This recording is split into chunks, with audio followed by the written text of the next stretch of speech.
తెలుగులోకి అనువదించాడు దాన్ని, తెలుగులో రాశాడు చక్కగా, చాలా బాగుంటుంది. నా దేశం, నా మతం, నా దేవుడు. అది చదివి ఆమె స్టోరీ చదివి ఏడ్చాను నేను, ఆ తల్లి స్టోరీ చదివి. అలా కారిపోయిన కళ్ళలో కన్నీళ్ళు. ఆమె ఓర్పు, సహనం, ప్రేమ, త్యాగం భర్తని గెలుచుకుని దైవజనుడిగా తీర్చిదిద్దుకుంది. బిడ్డలారా, ప్రేమ ఎప్పుడైతే క్రియాత్మకమైద్దో, వాక్యం ఎప్పుడైతే నెరవేర్పుకు నోచుకుంటుందో, విశ్వాసం ఎప్పుడైతే క్రియగా మారిద్దో, ఆ మూడింటిలో ఉన్న శక్తిని నువ్వు అనుభవించగలుగుతావు బిడ్డ. మామూలుగా ఉండదు దాని ప్రభావం.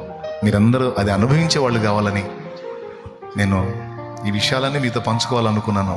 ఈరోజు అవకాశం దొరికింది, పంచుకున్నాను. తప్పకుండా మీ హృదయాల్లో భద్రం చేసుకోండి. వాక్యాలను అనుసరించి జాగ్రత్తగా అడుగులు వేయండి.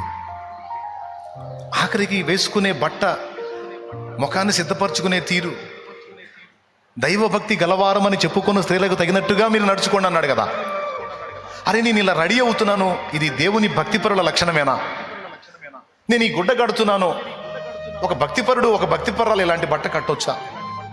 నా ముఖాన్ని ఇలా సిద్ధపరచుకుంటున్నాను, ఒక భక్తిపరుడు, ఒక భక్తిపరురాలు ఇలా ఉండొచ్చా? ఫేస్ మీద ఇలాంటివి చేసుకోవచ్చా? ఇతరులకు నన్ను చూసి ఏం మాదిరి నేర్చుకుంటారు?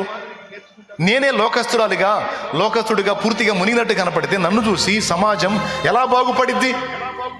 వాక్యం అది చెప్పట్లేదు కదా. వాక్యమే దైవభక్తి గలవారమని చెప్పుకున్న స్త్రీలకు తగినట్టుగా సత్క్రియల చేత మిమ్మల్ని మీరు అలంకరించుకోండి.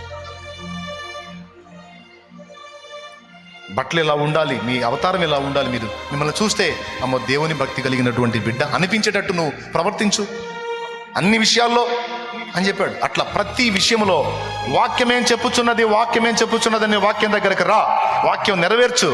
నువ్వు ఎంతమందికి దీవెనకరంగా మారుతావో నీకు భవిష్యత్తులో అర్థమైంది. ఎంతమంది నిన్ను మాదిరిగా తీసుకుంటారో, ఎంతమందికి నువ్వు తలమానికంగా తయారవుతావో. తమ్ముడా, చెల్లి, నేర్చుకోండి నాన్న, నేర్చుకోండి, ఫలించండి. కృప మనందరికీ తోడై ఉండును గాక.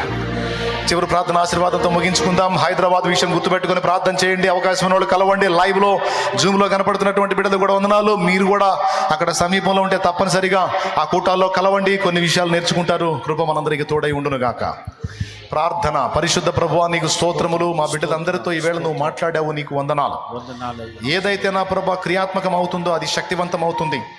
నా ప్రభా విశ్వాసము, వాక్యము, ప్రేమ క్రియ కావాలి. పాపము క్రియ కావద్దు ప్రభువా. తప్పుడు ఆలోచనలు క్రియగా